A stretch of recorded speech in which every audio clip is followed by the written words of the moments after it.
Jadi karena persoalan baru semua.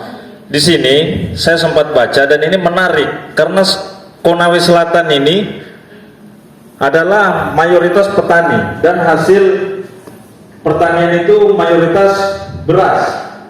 Nah, di sini dalam peraturan Menteri Perdagangan nomor 18 tahun 2019 tentang kewajiban pencantuman label kemasan beras.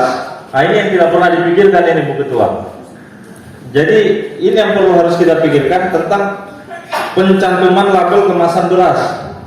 Itu apalagi pabrik besar di Kabupaten Konawe Selatan ini di Amu itu 1, Ponggaluku ada 3. Belum lagi ini nanti mudah-mudahan ANEC kalau sudah jadi berarti ada 4. Dan di Lalembu nanti kalau RMU itu milik pemerintah juga jadi berarti ada 5. Ini sangat luar biasa yang dibutuhkan oleh Perindak. Jadi tolong nanti Pak Kadis tentang kewajiban pencantuman label kemasan ini kan by name by address. Nah, itu yang harus kita carikan solusi supaya bisa menjadi perda. Nah, karena ini pendapatan yang luar biasa nih Bu Ketua. Kalau sampai ini bisa kita lakukan dari 37 Indomaret, kita tidak usah berbicara takut umpamanya tidak keluar. Dalam lingkup Komsel saja, saya rasa itu akan menghasilkan yang sangat luar biasa. Karena kita ketahui kewajiban untuk membeli kan kita tidak bisa melarang. Kayak dia mau jual kemana itu kita tidak bisa melarang. Pembeli mau beli yang mana itu kita tidak bisa melarang juga. Tapi kalau kita punya pencantuman label dalam kemasan ini, otomatis bisa menjadi pendapatan daerah juga. Itu. Jadi Indomaret yang ada di Konawe Selatan, ya, Peraturan Menteri Perdagangan nomor 8 tahun 2019 atas perubahan nomor 59 tahun 2018. Nah, itu tentang kewajiban pencantuman label kemasan beras. Karena di situ diatur dalam pasal 2, pasal 4 situ sudah sangat jelas itu, Pak. Harus dari daerah mana? Karena saya lihat di Indomaret tidak ada alamat kemasan beras dari mana, tidak ada. Termasuk yang ada di Amu itu juga tidak ada dari bilang ke daerah Konawe Selatan, tidak ada. Itu. Makanya ini yang kita harus pikirkan bersama. Mudah-mudahan saja bisa terlahir perda nanti terkait dari pencantuman label kemasan beras ini. Jadi itu mungkin itu saja penyampaian dari saya Bu Ketua. Mudah-mudahan saja bisa ditindaklanjuti oleh Pak Kadis. Pak Kadis, tolong diseriusi terkait mengenai penambahan PAD kita.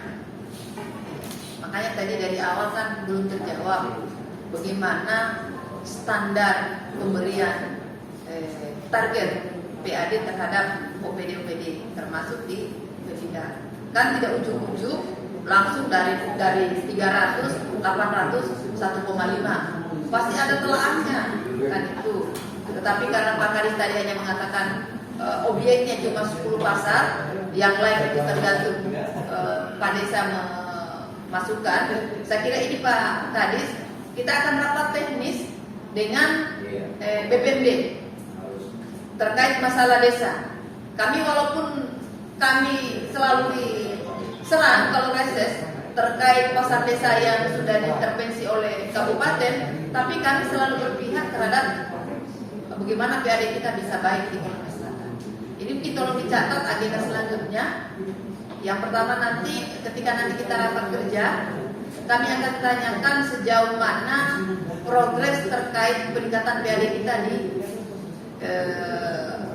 di Perindak. Utamanya disampaikan Pak Taufik label kemasan. Kami ingin teman-teman buat tim kecil untuk diskusi terkait itu. Nah, nanti sampaikan ke Komisi 2 karena kebetulan di Komisi 2 kan lengkap, termasuk ada ketua maupun perda. Kalau terkait dibutuhkan segera disupport perdanya, nanti di perubahan tolong dimasukkan dalam penganggaran perda yang dimaksud. Ya, karena ini kebutuhan terkait mengenai PAD kita. Kemudian Pak Kadis, kami ingin menyampaikan bahwa persoalan kebutuhan pokok masyarakat itu berada di pundak teman-teman Pemda. Maka tidak boleh bekerja setengah hati, apalagi kita menghadapi bulan suci Ramadan. Mungkin apa yang disampaikan Pak Joko tolong dicatat dan ditindaklanjuti dan dirapatkan di internal teman-teman yang membidangi untuk jalan keluar terkait masalah kelangkaan minyak goreng. Kalau misalkan Bulog bisa memberikan kepastian stoknya, itu lebih bagus lagi supaya segera didistribusi kepada masyarakat. Tidak usah ragu bahwa jangan sampai kita terjadi kericuhan pendistribusian. Saya kira itu diatur secara teknis saja, melibatkan semua stakeholder. Saya dengan percaya itu bisa terlaksana walaupun tidak terjawab. Nah, ukuran keberhasilan sebuah program tidak mesti capaiannya 100%. Tetapi kalau sudah masuk di atas 50%, saya kira itu adalah salah satu ukuran keberhasilan sebuah program. Begitu, saya barangkali karena waktu masih banyak yang ingin kita diskusikan.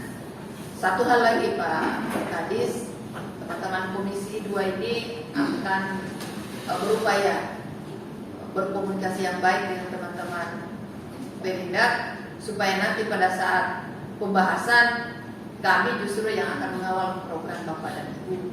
Tetapi kalau juga skemanya Bapak dan Ibu tidak respon, bisa jadi di pembahasan bukan lagi pendamping, tapi jadi justru akan tidak lagi berfungsi mitra, tetapi mungkin akan berfungsi RDP. Itu yang kami tidak inginkan.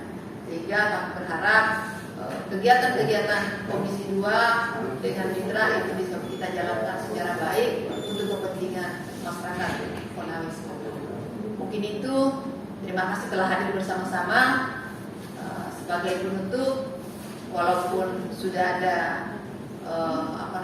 informasi dari pemerintah pusat terkait tidak lagi disyaratkan antigen dan PCR, bukan berarti protokol kesehatan kita tidak tetap jaga kesehatan teman-teman dinas, karena biar bagaimana